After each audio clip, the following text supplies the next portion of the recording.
रहे हैं क्लासिक किस्से विद स्वाति।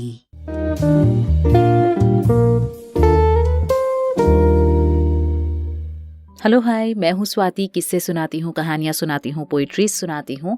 और अभी जो किताब मैं पढ़ रही हूँ उसका नाम है फरवरी नोट्स, जिसे लिखा है डॉक्टर पवन विजय जी ने। और आप इसको सुन रहे हैं मेरे यानी स्वाति की आवाज़ में। तो अभी तक हम लोगों ने सुना कि समर और आरती ट्रिप पर गए हैं मुंबई, और आगे क्या होने वाला है उस ट्रिप पर, क्या आगे का मोड़ लाने वाली है उनकी ये जिंदगी, हम सुनेंगे आज के इस एपिसोड में। तो चलिए देर नहीं करते हैं और एपिसोड को शुरू करते हैं। समर होटल पहुंचने के बाद सो गया। फोन की आवाज से उसकी नींद खुली। हे भगवान, सो गए थे क्या? आरती फोन पर थी। थकान थी और रात में तुम सो गई और मैं जागता रहा।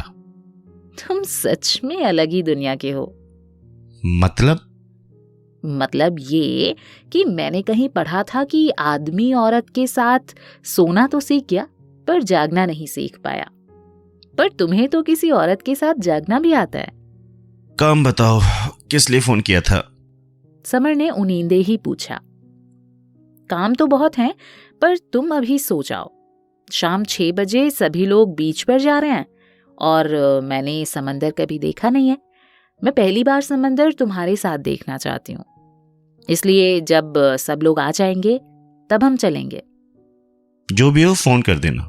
कहकर समर ने फोन काट दिया और फिर से सोने की कोशिश करने लगा, लेकिन नींद उसकी उचट गई थी। उसने रश्मि को फोन मिलाया। थोड़ी देर तक रश्मि और सिद्धू से बात की, फिर नहाने चला गया। जब उसे भूख महसूस हुई तो उसे याद आया कि रश्मि ने कुछ नाश्ता रखा था। उसने बैग खोला तो उसमें लड्डू और नमक पारे रखे थे। बहुत करीने से उसके कपड़े रखे हुए थे। उसका लैपटॉप तौलिए में लपेटा रखा था। समर के दिल में एक हुक सी उठी। कोई भी सुख क्या किसी के दुख की कीमत पर आता है? आरती भी क्या इस स्थिति से गुजर रही होगी? प्रकाश पर मुझे लेकर क्या बीत रही होगी? सब थोड़ा थोड़ा जान रहे हैं, पर सभी इसे भ्रम समझने की कोशिश में हैं। क्यों? सभी लोग किस बात के इंतजार में हैं? समर को खुद पर झंझलाहट हो रही थी। वो यहां क्यों है? आरती के लिए?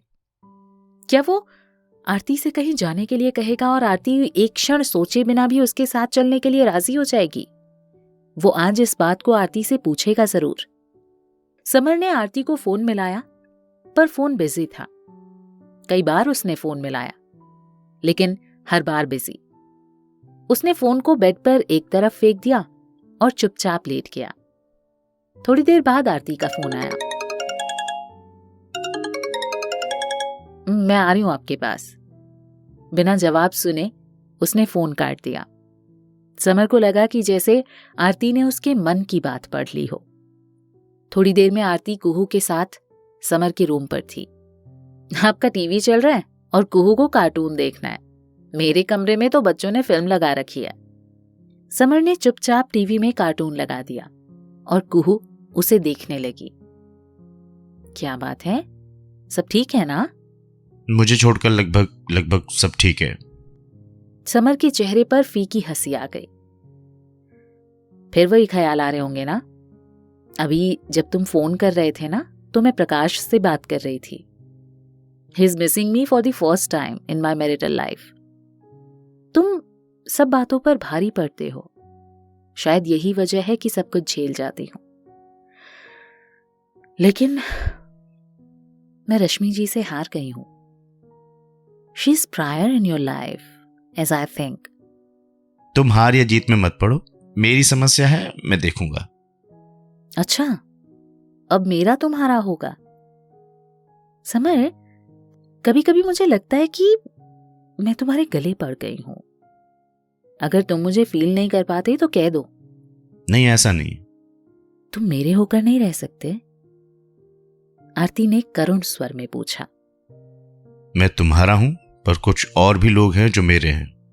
ठीक उसी तरह से मैं भी तुम्हारी हूं, पर कुछ और लोग भी हैं जो मेरे हैं। समर, एक बात बताओ, तुम अपनी बात मुझे समझाते हो पर खुद क्यों नहीं समझते? अच्छा चलो हटो, मुझे कुहू से बात करने दो। समर कुहू के पास आ गया और उसे दुलारने लगा। कुछ खाओगी? चॉकलेट खाना है। अंकल आप कौन है? टीचर हूँ, सबको पढ़ाता हूँ। मम्मा को भी पढ़ाते हैं? हाँ। समर हंस पड़ा। अच्छा मैं तुम्हारे लिए चॉकलेट लेकर आता हूँ। समर बाहर चला गया। आरती भी कुहू के साथ कार्टून देखने लगी। जब समर लौटा तो आरती दरवाजे पर ही खड़ी थी। कहाँ रह गए थे? शॉप थोड़ी दूर थी होटल से। समर एक चॉकलेट आरती को देते हुए बोला, अब मैं जाती हूँ, बच्चों और टीचर्स के आने का टाइम हो रहा है।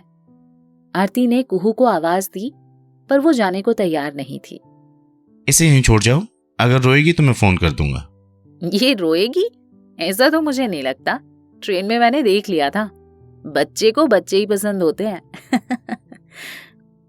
आरती मुस्कुराते हुए जाने लगी तो समर ने उसका हाथ पकड़कर अपनी तरफ खींच लिया। वो उससे लिपट गई। समर, यही मेरा जीवन है, इससे दूर मुझे कभी नहीं करना। आरती समर के कानों में फुसफुसाई। कभी नहीं। समर ने उसके बालों में उंगलियां फिराते हुए कहा, तुम्हें पता है, लोग ना सांसों की आवाजाही से जीते हैं। मैं तुम्हारे इंतजार से जीती रही। अब जब तुम मिल गए हो तो तुम्हारे प्यार से जी रही हूं। मेरे दिल की धड़कन तुम्हारे प्यार से ही धड़कती है। देखो ना, तुम प्यार करते हो तो धड़कन कितनी तेज हो जाती है, और जब तुम मुझे अनचाहा समझते हो तो ये बिल्कुल डूब जाती है। समर ने आरती के गालों को थपथपाया। जल्दी आ जाना। आरती अपने रूम में चली गई और समर कुहू के साथ टीवी देखते हुए खेलने लगा। आरती जब वापस आई तो कुहू सो चुकी थी। तुम आ गई? अच्छा हुआ, कुहू तो सो गई है इस समय, इसे जगाना ठीक नहीं। बहुत थकी हुई लग रही थी, थोड़ी देर टीवी देखने के बाद ही सो गई थी। समर, क्या ये पल यहीं रुक नहीं सकता? क्या तुम मेरे लिए ये पल रोक सकते हो? आरती बिस्तर पर बैठती हुई बोली, वक्त हमारे लिए तभी रुकता है जब हम वक्त के साथ चलते हैं। जैसे मेट्रो में हम ट्रेन के साथ चलते हैं तो लगता है ट्रेन स्थिर है। अगर ट्रेन के साथ ना चलें तो वो हमें प्लेटफॉर्म पर छोड़कर चली जाती है। आरती उठकर लाइट बंद कर देती है। लाइट क्यों बंद कर दिया? अंधेरे में बात करना कितना अच्छा लगता है ना? आरती समर के कंधे पर सिर टिकाते हुए बोली, वैसे मुझे अंधेरे अच्छे लगने लगे हैं। अंधेरे में तुम्हें केवल मैं देख सकती हूं और तुम मुझे। समर ने आरती का हाथ अपने हाथों में ले लिया। समर, मेरे पैरों में बहुत दर्द हो रहा है। तुम इतना भाग दौड़ करती रही इसलिए। समर आरती के पैरों को सहलाने लगा। समर, एक बार ना मेरे दादाजी रामायण सुना रहे थे तो उसमें बाली और सुग्रीव की लड़ाई का प्रसंग आया। बाली ने सुग्रीव को लड़ते लड़ते बहुत थका दिया। सुग्रीव भागकर भगवान राम के पास पहुंचा। भगवान ने उसके शरीर पर हाथ फेर दिया। उसकी थकान सब खत्म हो गई।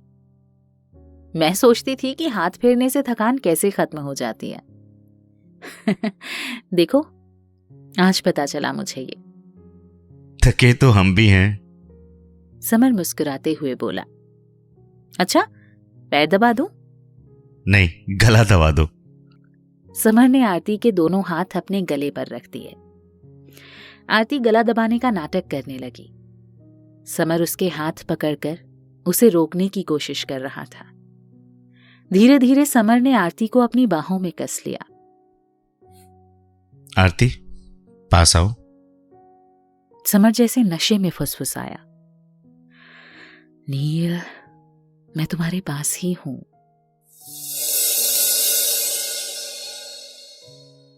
आरती और समर समंदर के किनारे बैठे हुए थे। कुहू आरती की गोद में सो रही थी। मैं अब जीना नहीं चाहती नील। समर लहरों को देख रहा था। मैं अब जीना नहीं चाहती, सुन रहे हो तुम? क्यों? इससे ज्यादा अच्छे पल ना मेरे जीवन में कभी नहीं आए और मुझे लगता नहीं कि आएंगे। मैंने आनंद के सर्वोच्च स्थान को छू लिया है समर। चलो समुद्र में कूद जाते हैं। आरती ने कुहू को देखा, फिर समर को। आरती। समर ने आरती का सिर अपने कंधे पर रख लिया। जो पल गुजर रहा है उसे जी लो, कल देखा जाएगा। मन के अंदर इतना शोर था कि दोनों चुप होकर समंदर की मौजों की शोर को सुनने लगे। सुनो, सुबह सनराइज देखना है। आरती ने चुप्पी तोड़ी। जल्दी उठकर आना होगा। ठीक है, कोई नहीं, मैं मैनेज कर लूंगी। तुम्हें टीचर नहीं मैनेजर होना चाहिए था। समर ने आरती की हथेलियां जोर से दबाई। मैं ना सिर्फ तुम्हारी होना चाहती हूं। वो तो तुम अभी भी हो। ऐसे नहीं, अभी लगता है कि चोरी कर रहे हो। यही बात मैं कहता था तुमसे तो बहुत समझाती थी। जो खुद की बात नहीं समझ में आती ना, वही बात समझाई जाती है। चलो अब देर हो रही है।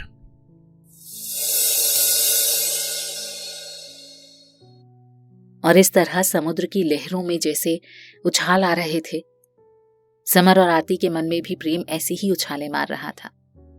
दोनों एक दूसरे में डूब जाना चाह रहे थे, लेकिन वो कब तक एक दूसरे के साथ ऐसे रह सकते थे? क्या उन दोनों ने यहां समुद्र पर बैठकर हमेशा हमेशा साथ रहना चुना? ये सब जानने के लिए आपको आगे का एपिसोड जरूर सुनना होगा। फिलहाल मुझे दीजिए इजाजत। बहुत जल्दी दूसरा एपिसोड लेकर फिर हाजिर हो जाऊंगी। तब तक के लिए अपना ख्याल रखिए, अपनों का ख्याल रखिए। Take care and bye bye.